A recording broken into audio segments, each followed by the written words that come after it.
नमस्कार दोस्तों। जैसा कि मैंने इससे पहले वाली वीडियो में बताया है कि जो इंडियन कॉन्स्टिट्यूशन चल रहा है यानी कि संविधान सभा के बारे में जो चल रहा था उसकी अब से पहले 4 पार्ट आ चुके हैं। तो ये अंतिम पार्ट है संविधान सभा का, ये लास्ट पार्ट है। इसमें कुछ विशेष नहीं है, लेकिन जो परीक्षा के हिसाब से देखा जाए तो कुछ ऐसे पॉइंट हैं जो मेरी जो स्टोरी चली थी उसमें से रह गए हैं। कुछ ऐसे पॉइंट हैं जो स्टोरी से रह गए हैं, तो मैंने यहाँ पर आपको बता देता हूँ। ये परीक्षा के इतिहास से महत्वपूर्ण हो सकते हैं। बाकी सभी पॉइंट उसी में हैं जो पीछे वाले 4 पार्ट हैं, लेकिन कुछ उससे अलग रह गए हैं जिनको बताने के लिए मुझे अलग से एक वीडियो अपलोड करना पड़ रहा है। कुछ ऐसे पॉइंट हैं जो ज़रूरी हैं और जिनको याद रखना बहुत ही आवश्यक है, तो उनके लिए मुझे वीडियो अपलोड करना पड़ रहा है। जल्दी से हम इन पॉइंटों को देख लेते हैं। आप इनको अपनी नोटबुक में नोट कर लेंगे क्योंकि ये बहुत ही इम्पोर्टेंट है जो भी मैं बता रहा हूँ। इससे पहले जो थे वो भी ज़रूरी थे जो स्टोरी में आए हैं, जैसे संविधान सभा की पहली बैठक कब हुई थी 9 दिसंबर को, दूसरी कब हुई, तीसरी कब हुई, किस मिशन के तहत संविधान सभा का निर्माण हुआ। ये सब पीछे वाली जो 4 पार्ट हैं पीछे वाले, उनमें से आपको नोट कर लेना है। लेकिन उनसे अलग ये कह सकते हैं इसमें विविध है। संविधान सभा का पूरा निचोड़ है जो उसमें से बचा है ना, वो इसमें कर दिया है। तो शुरू कर लेते हैं। सबसे पहले मैंने आपको बताया कि एक सचिवालय का गठन किया गया था जिसमें बहुत सारी समितियां काम कर रही थी, जिसके तहत बहुत सारी समितियों का निर्माण हुआ था। उनमें से कुछ समिति मैंने यहाँ पर लिखी है। इधर समिति का नाम लिखा हुआ है और इधर समिति का जो अध्यक्ष था उसका नाम लिखा हुआ है। तो इनके नाम और अध्यक्ष आपको याद रखने हैं, कौन सी समिति का अध्यक्ष कौन था। तो हम बता देते हैं, ज्यादा नहीं है, कुछ ही लिखी है, कुछ मैंने छोड़ दी है जो जरूरी नहीं है। तो यहाँ पे लिखा हुआ है संघ शक्ति समिति। अगर आपको क्लियरिटी नहीं है, क्लियर नहीं दिख रहा है, तो इनमें कोई बड़ी बात नहीं है, ये तो मैंने बस आपको लिख ही दिया है। बाकी जो मैं बोल रहा हूँ वो जरूरी है, ये तो बस आपको वैसे ही दिखाने के लिए लिख ही दिया है। संघ शक्ति समिति, संघ शक्ति समिति के जो अध्यक्ष थे वो कौन थे? वो थे पंडित जवाहरलाल नेहरू। संघ शक्ति समिति के अध्यक्ष पंडित जवाहरलाल नेहरू। मूल अधिकार समिति, मूल अधिकार समिति के अध्यक्ष सरदार वल्लभ भाई पटेल। मूल अधिकार समिति के अध्यक्ष कौन थे? सरदार वल्लभ भाई पटेल। इनसे कहा गया कि वे आप मूल अधिकारों के बारे में बताओ, कितने मूल अधिकार होंगे, कौन कौन से मूल अधिकार होंगे। उसके लिए एक समिति बनाई जिसका नाम था मूल अधिकार समिति, जिसका अध्यक्ष सरदार वल्लभ भाई पटेल को बनाया गया। संघ के पास कौन सी शक्ति होंगी? ये पंडित जवाहरलाल नेहरू इस समिति के अध्यक्ष बनाए गए। प्रांतीय संविधान समिति, इसमें प्रांतों के बारे में, जो प्रांतों के बारे में रिपोर्ट दी वो वाली समिति, उसके अध्यक्ष बनाए गए सरदार पटेल, यानी कि सरदार वल्लभ भाई पटेल इसके भी अध्यक्ष थे प्रांतीय संविधान समिति के। संचालन समिति, संचालन समिति के अध्यक्ष कौन थे? डॉक्टर राजेंद्र प्रसाद। भाई कभी कभी डॉक्टर राजेंद्र प्रसाद का वो पूछ लिया जाता है कि डॉक्टर राजेंद्र प्रसाद किस राज्य से संबंधित थे। तो मैं आपको बता दूं, डॉक्टर राजेंद्र प्रसाद जो थे कहाँ से थे? ये बिहार से थे। डॉक्टर राजेंद्र प्रसाद कहाँ से थे?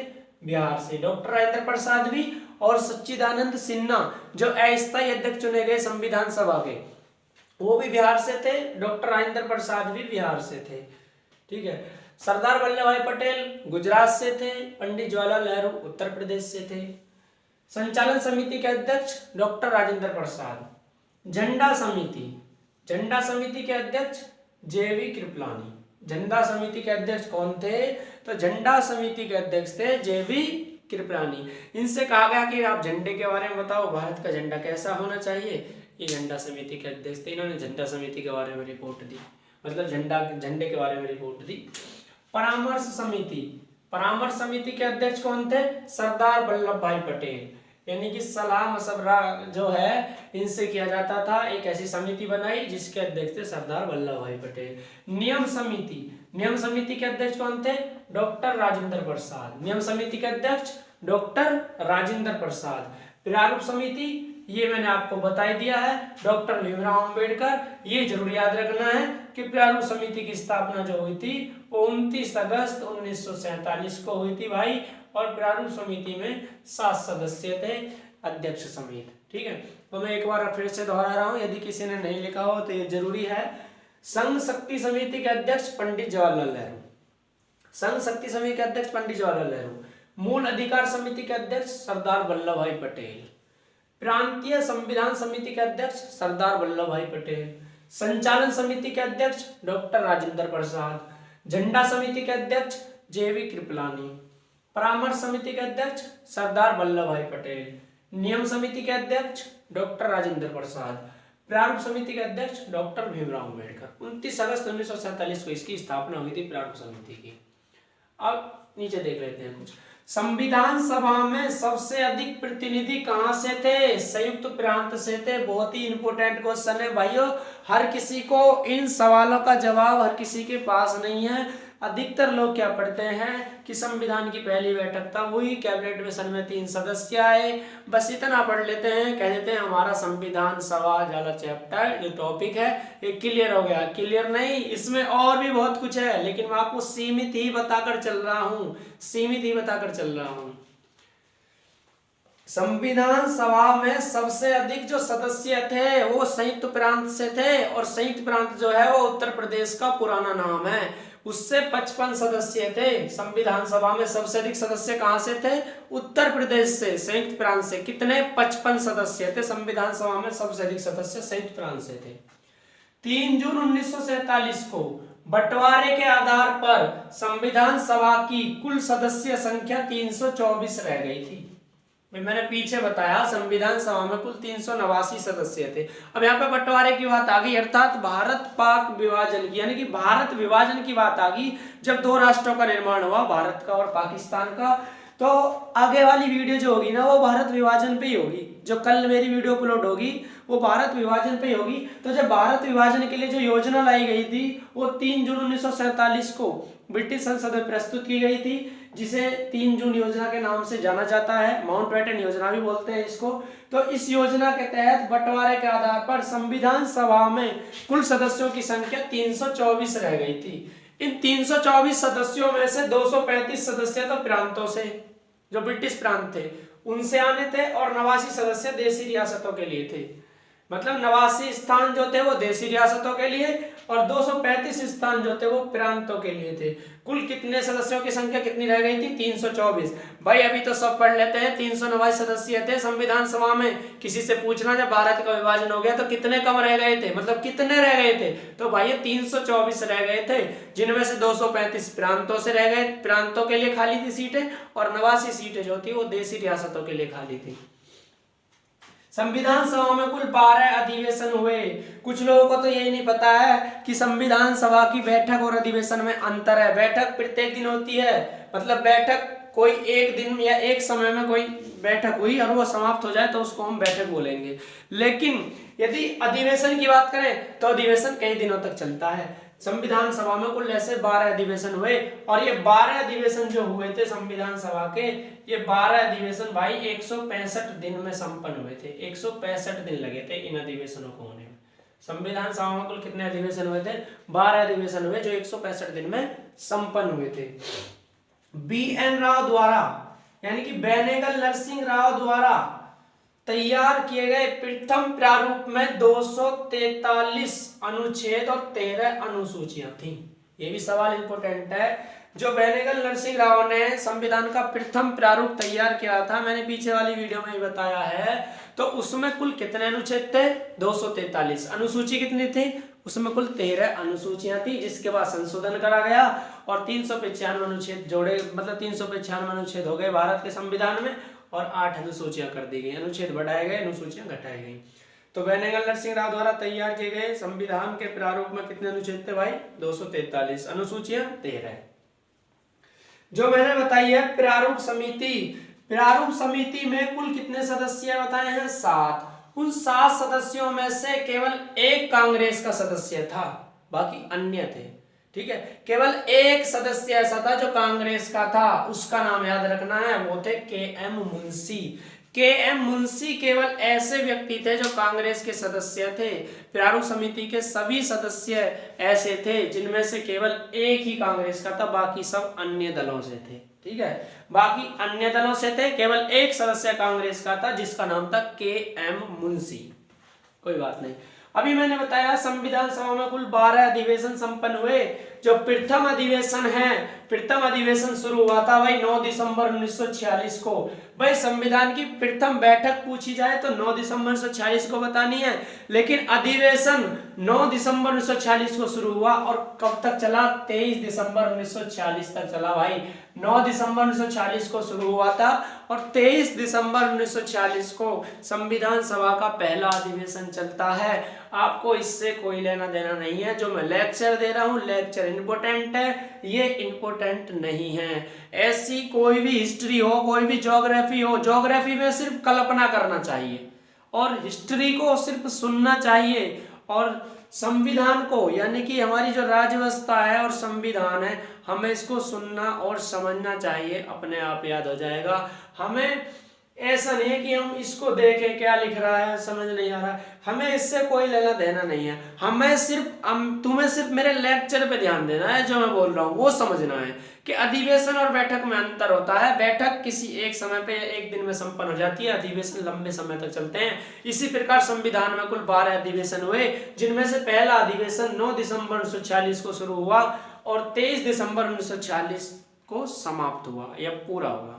अब इस अधिवेशन में मुख्य तथ्य क्या था? यह अधिवेशन अध्यक्ष के भाषण से शुरू हुआ था, यानी कि अध्यक्ष पद चुना गया, अध्यक्ष चुना गया संविधान सभा का, उसके भाषण से शुरू होता है और कहां पर जाकर समाप्त हो जाता है? ये उद्देश्य प्रस्ताव पर केंद्रित था, यानी कि अध्यक्ष के भाषण से शुरू होकर इसमें जो दो मुख्य बिंदु थे वो अध्यक्ष का भाषण और दूसरी बात उद्देश्य प्रस्ताव। मैंने बताया ना 13 दिसंबर 1946 को उद्देश्य प्रस्ताव पेश किया गया, वो इसी के अंदर आया था।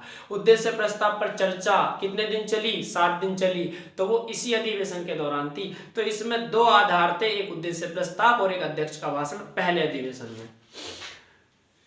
ठीक है, जो जरूरी अधिवेशन है वो लिखे हैं मैंने, सारे नहीं लिखे हैं। आप बिना बात की कोई भी चीज पढ़ना बेकार है, जो जहां तक जरूरी हो, जहां से सवाल उठने की संभावना वो पढ़नी चाहिए। चौथा अधिवेशन 14 जुलाई 1947 को शुरू हुआ था भाई और 31 जुलाई 1947 तक चला। कब से कब तक? 14 जुलाई 1947 को शुरू चौथा अधिवेशन और 31 जुलाई 1947 को चला। ये इसलिए लिखा है कि इस अधिवेशन के दौरान 22 जुलाई 1947 को तिरंगे झंडे को संविधान सभा द्वारा स्वीकार किया गया या फिर अपनाया गया। सवाल बनता है कि तिरंगे झंडे को कब अपनाया गया? तो भाई आपका उत्तर होगा तिरंगे झंडे को जो अपनाया गया था वो 22 जुलाई 1947 को स्वीकार किया था या अपनाया था संविधान सभा ने। कब? 22 जुलाई 1947 को। कौन से अधिवेशन के दौरान? चौथे अधिवेशन के दौरान, जो कब से कब तक चला? 14 जुलाई 1947 से लेकर 31 जुलाई 1947 तक चला। पांचवा अधिवेशन 14 अगस्त 1947 से लेकर 14 अगस्त 1947 से लेकर 30 अगस्त 1947 तक चला भाई। पांचवा अधिवेशन 14 अगस्त 1947 से 30 अगस्त 1947 तक चला। इसमें क्या था? इस अधिवेशन के दौरान, अब आपको पता है भारत आजाद हुआ था 1947 में और उस समय ही यह अधिवेशन शुरू हुआ था 14 अगस्त 1947 को। भारत आजाद हुआ था 15 अगस्त को, ये 14 अगस्त को शुरू हुआ था। तो 14 अगस्त 1947 को जब अधिवेशन शुरू हुआ तो 14 अगस्त की रात को वंदे मातरम के गायन के साथ ये अधिवेशन शुरू हुआ था। यह अधिवेशन जो शुरू हुआ था ना वो 14 अगस्त की रात को हुआ था, जब पाकिस्तान ने अपनी स्वतंत्रता की घोषणा करी थी ना। ये अधिवेशन तब शुरू हुआ था, किसके साथ? वंदे मातरम गाया गया, वंदे मातरम गाने के साथ ये अधिवेशन शुरू हुआ था। कौन सा अधिवेशन? पांचवा अधिवेशन। आप किसी से पूछना कि कौन सा अधिवेशन था वो जो वंदे मातरम के गायन के साथ शुरू हुआ था, हर किसी के होश उड़ जाएंगे। हर किसी को ऐसे सवालों का जवाब नहीं पता है कि वो कौन सा अधिवेशन था। वो पांचवा अधिवेशन था। किसका? संविधान सभा का, जो 14 अगस्त से 30 अगस्त 1947 तक चला। वंदे मातरम गायन के साथ शुरू हुआ था और वंदे मातरम का जो पहला पद गाया था वो श्रीमती सुचेता कृपलानी ने गाया था। श्रीमती सुचेता कृपलानी ने पहला पद गाया था, जो हमारे उत्तर प्रदेश की पहली महिला राज्यपाल रही थी सुचेता कृपलानी। उन्होंने संविधान सभा के इस 5वें अधिवेशन में जब ये शुरू हुआ तो वंदे मातरम गायन के साथ इसका आरंभ किया था, पहला पद गाकर। 6वां अधिवेशन कब शुरू हुआ था? 6वां अधिवेशन शुरू हुआ था 26 अक्टूबर 1948 को। 26 अक्टूबर 1948 को शुरू हुआ था। इस अधिवेशन की विशेषता यह है कि इस अधिवेशन के दौरान भीमराव अंबेडकर ने प्रारूप समिति का निर्णय अध्यक्ष को बताया। यानी कि जो भीमराव अंबेडकर थे उन्होंने बताया कि प्रारूप समिति जो प्रारूप समिति है उसने जो आपने हमें संविधान का प्रारूप दिया था अध्ययन करने के लिए, जांच करने के लिए, वो उसने जांच लिया है और उस जो प्रारूप समिति है उसने अपनी रिपोर्ट दे दी है, उसने अपना निर्णय दे दिया है। जब ये अधिवेशन चला तो इस अधिवेशन के दौरान डॉक्टर राजेंद्र प्रसाद को इसकी सूचना दी, किसने? BR अम्बेडकर ने, कि प्रारूप समिति ये निर्णय दे रही है, उसने इसको जांच दिया है आपके प्रारूप को। ये सूचना डॉक्टर राजेंद्र प्रसाद को दी थी BR अम्बेडकर ने 6वें अधिवेशन के दौरान। अंतिम अधिवेशन, अब यहां से सवाल वही आ जाता है, अंतिम बैठक भी पूछी जाती है भाई, अंतिम बैठक कब हुई? तो अंतिम अधिवेशन 24 जनवरी को चला था भाई, 24 जनवरी को शुरू हुआ था और 24 जनवरी को ही खत्म हो गया था जो अंतिम अधिवेशन था। तो इसलिए पूछा था अंतिम बैठक कब हुई। तो भाई याद रखनी है, अंतिम बैठक जो हुई थी संविधान की वो 24 जनवरी 1950 को हुई थी और ये 12वीं बैठक थी, ये 12वां अधिवेशन था संविधान का, 24 जनवरी 1950 को। इसकी विशेषता ये है कि इसमें डॉक्टर राजेंद्र प्रसाद को भारत का प्रथम राष्ट्रपति चुना गया। किसके द्वारा? संविधान सभा के द्वारा डॉक्टर राजेंद्र प्रसाद को राष्ट्रपति चुना गया। दूसरी विशेषता, इसमें भारत का जो जन गण मन है, जो भारत का राष्ट्रीय गान है, मैंने राष्ट्रीय गान की जगह पे गलती से राष्ट्रीय गीत लिख दिया है, जो भारत का राष्ट्रीय गान है, राष्ट्रीय गान को इसमें स्वीकार किया गया था। इसमें राष्ट्रीय गान को स्वीकार किया गया था। 24 जनवरी 1950 को राष्ट्रीय गान को अपनाया गया था संविधान सभा के द्वारा संविधान की अंतिम बैठक में, और डॉक्टर राजेंद्र प्रसाद को भारत का प्रथम राष्ट्रपति चुना गया। संविधान सभा को भंग कर दिया गया, उसका नाम अंतरिम संसद रख दिया गया। कोई बात नहीं। एक सवाल आता है, राजकीय चिन्ह, राजकीय चिन्ह को कब अपनाया गया? राजकीय चिन्ह को कब स्वीकार किया गया संविधान सभा द्वारा? तो भाई राजकीय चिन्ह को स्वीकार किया गया था 26 जनवरी 1950 को। राजकीय चिन्ह कब स्वीकार किया गया? 26 जनवरी 1950 को। एक नीचे और पॉइंट लिखा हुआ है, संविधान सभा कांग्रेस थी और कांग्रेस भारत था। ये पूछा हुआ सवाल है कि ये कथन किसका है? संविधान सभा कांग्रेस थी और कांग्रेस भारत था। तो ये जो सवाल है ये ऑस्टिन का सवाल है। ऑस्टिन ने कहा है कि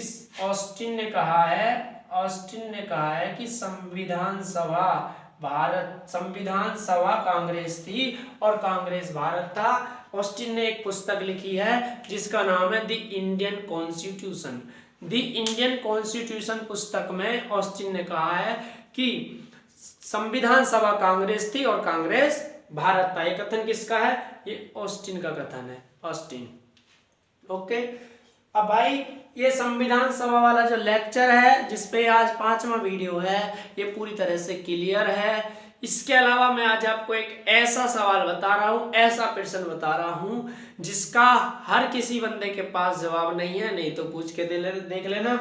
मेरा जो सवाल है वो ये है कि जो हमारा संविधान है उसमें कुल कितने शब्द हैं? भारतीय मूल संविधान में कुल कितने शब्द हैं? तो भारतीय मूल संविधान में भाइयों कुल 80,000 शब्द हैं। 80,000। हमारे संविधान में कुल कितने शब्द हैं? 80,000 शब्द है भाई, 80,000। हर किसी पे इसके पास जवाब नहीं है। 80,000 शब्द हैं हमारे मूल संविधान में। कितने शब्द हैं? 80,000 शब्द हैं। तो भाई ये वाला चैप्टर क्लियर है। इससे आगे भारत का विभाजन, दूसरा वाला टॉपिक हम शुरू करेंगे कल। तो लगातार बने रहिए, लगातार अपनी नोटबुक में नोट बनाइए। ये नोट्स बनाएंगे तो अच्छी तरीके से समझ में आएगा।